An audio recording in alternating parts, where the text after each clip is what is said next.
m'appelle Paul Planex, j'ai été diplômé donc pendant l'année 2020, j'ai 24 ans et je suis diplômé de l'ISAE Super-Héros qui est l'Institut supérieur de l'aéronautique et de l'espace, formation Super-Héros.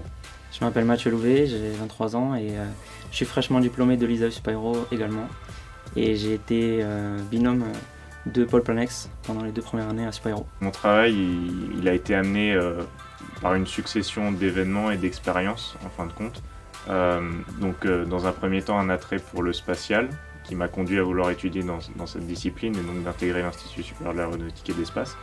Et au sein de l'Institut, j'ai en fait suivi des cours et également des projets qui étaient par exemple de la géolocalisation de drones qui m'ont en fait amené à découvrir les drones et les technologies de quadricoptères entre autres. J'ai eu la chance grâce à l'Institut supérieur de l'aéronautique et de l'espace d'accéder à des formations aux États-Unis à Stanford, l'université Stanford en Californie. Donc être binôme, c'est être le partenaire de l'autre. Donc c'est beaucoup d'exercices à deux qu'on fait à deux et on rend le travail à la fin à deux. Et ça permet une compréhension en fait, entre les étudiants de l'Institut et on s'est beaucoup apporté au cours de ces 2 années. Les cursus au sein de l'Institut sont tous différents. On fait nos choix qui sont personnels, basés sur des affinités qui sont personnelles également. Donc on évolue tous d'une manière différente et il y a un terrain et un terreau fertile au sein de l'Institut, donc basé sur le tronc commun les 2 premiers troncs communs de première et deuxième année où j'ai pu côtoyer Mathieu à ce moment-là. Et ensuite, par la suite, on prend nos choix en fait, en fonction de ce qu'on veut dans la vie et comment on veut avancer en fin de compte. Ça peut être vraiment un cursus que vous pouvez agrémenter au fur et à mesure du temps. Les gens qui sont à Super-Héros, ils sont passionnés, beaucoup sont motivés, etc. Et vraiment, on a beaucoup à apprendre d'eux. Et là, c'est en dehors des cours, quoi. C'est le soir, en rentrant à la résidence, etc. Et c'est là où on apprend énormément de choses aussi. Je comprends qu'on peut vite voir peut-être un métier d'ingénieur comme quelque chose de très rationalisé. Enfin, c'est de la rationalisation d'une certaine manière.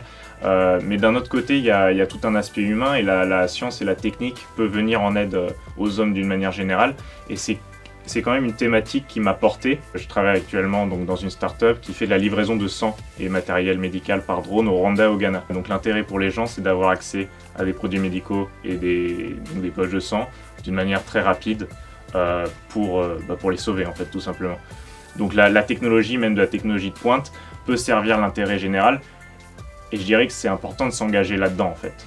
Et c'est un choix, c'est avant tout un choix personnel, je pense, et qu'il faut faire dans ces cursus et on nous en donne les moyens. Je pense que ma plus grande fierté, c'est d'avoir pu mettre en pratique des connaissances techniques, donc à quelque chose d'intérêt général, un projet qui pour moi fait sens en tout cas. Paul, c'est quelqu'un qui adore apprendre déjà. Il s'intéresse à beaucoup de choses et puis il va creuser, il s'arrête pas juste au superficiel. Très vite, on peut rentrer dans des débats, on peut rentrer dans des conversations plus profondes. Paul, il a la soif de la découverte. Il est en quête, il s'arrêtera pas à ce qu'il a. Je pense que c'est des liens qu'on va garder à vie. Enfin, j'espère du coup, Mathieu. Qu'est-ce que tu en penses? Oui, non, mais au-delà du réseau, il y a aussi c'est des amis quoi qu'on s'est créés pendant les années d'études, c'est sûr ça.